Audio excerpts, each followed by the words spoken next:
তাহলে আজকে আমরা শিখব ন্যারেশন, যেটা আমাদের ক্লাস 8 থেকেই আছে, কিন্তু আমাদের মাধ্যমিকে ক্লাস 10-এ আমাদের একটা কোয়েশ্চেন পড়ে, তাছাড়া 9-এও দরকার আছে। ন্যারেশন শুধু ন্যারেশন করার জন্য নয়, এটা কিন্তু আমাদের রাইটিংয়েও কাজে লাগে। যখন আমরা বিভিন্ন রাইটিং লিখি, সেটা রিপোর্ট হোক বা নোটিশ হোক, তখন কিন্তু আমাদের ইনডাইরেক্ট স্পিচে কোথাও কোথাও লিখতে হয়। ঠিক আছে?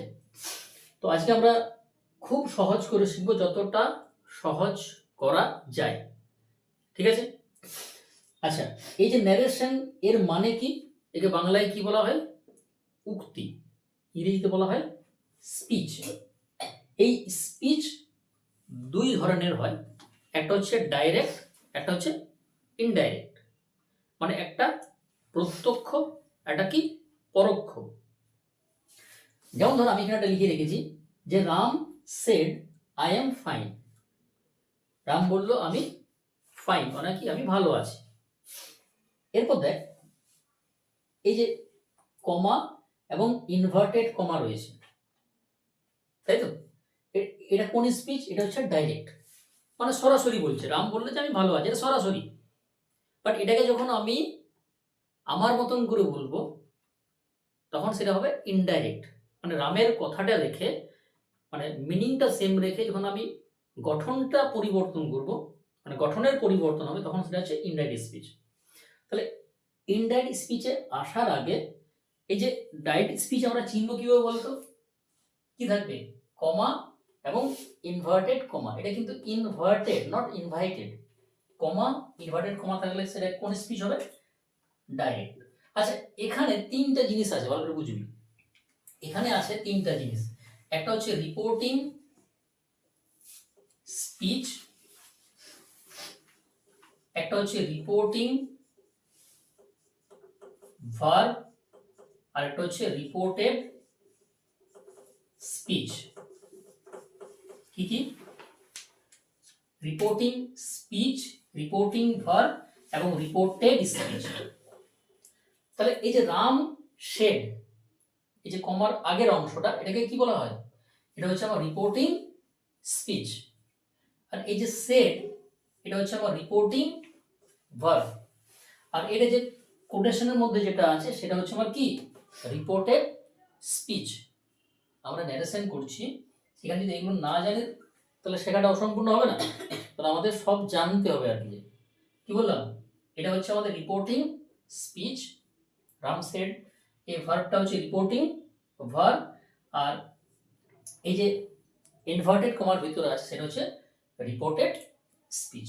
ক্লিয়ার? আচ্ছা, এটা আছে আমার ডাইরেক্ট। এটা ইনডাইরেক্ট কি করবো বলতো?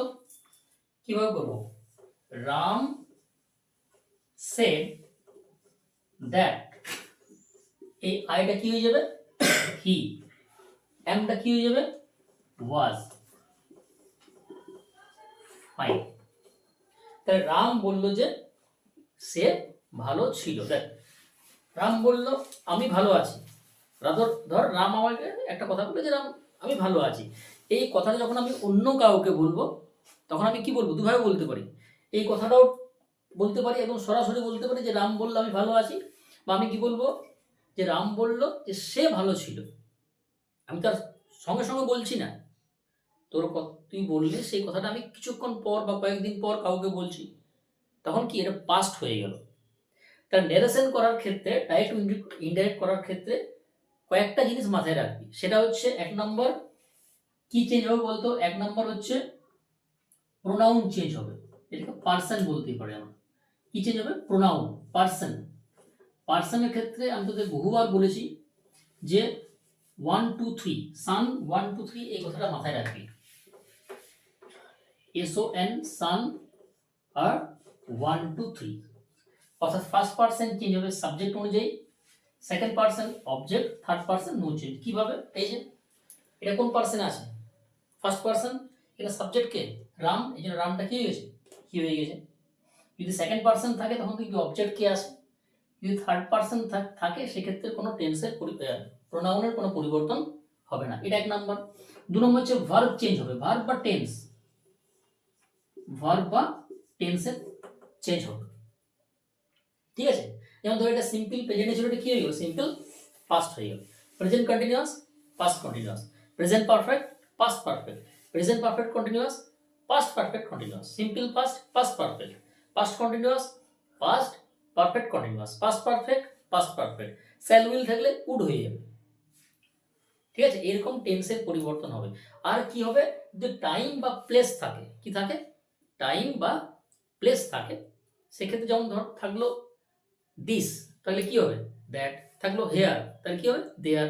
Today, that day. The previous day, sorry yesterday, তাহলে কি হবে? The previous day. ঠিক আছে, এইভাবে কিন্তু চেঞ্জ হবে। টু নাইট থাকলে কি হবে? দ্যাট নাইট হবে। এরপর এখানে আরেকটা জিনিস মাথায় রাখবি, এটা কোন সেন্টেন্সে আছে? অ্যাসার্টিভে আছে। 5টি সেন্টেন্সেরই ন্যারেশন হয়, অ্যাসার্টিভ, ইন্টারগেটিভ, ইম্পারেটিভ, অপটেটিভ এবং এক্সক্লেমেটরি। আমরা যখন ডাইরেক্ট থেকে ইনডাইরেক্ট করব, যে সেন্টেন্সেই করি না কেন, প্রত্যেকটি কিসে চেঞ্জ হবে? অ্যাসার্টিভে চেঞ্জ হবে। এটা মাথায় রাখবি। ন্যারেশন করার ক্ষেত্রে এই কয়েকটা জিনিস মাথায় রাখবি, তাহলে দেখবি খুব সহজেই ন্যারেশন করতে পারবি। আজকে আমি এই ক্লাসে আমি 5টি সেন্টেন্স নিচ্ছি, মানে অ্যাসার্টিভ, ইন্টারগেটিভ, ইম্পারেটিভ, অপটেটিভ আর exclamatory.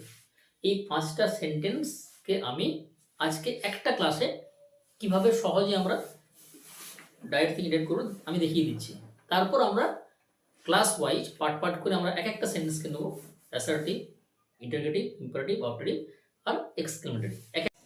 Rahul said to me I am writing a letter now. আচ্ছা, এটা কোন সেন্টেন্সে আছে রে? এটা আছে আমার অ্যাসার্টিভ। আমি কি বললাম?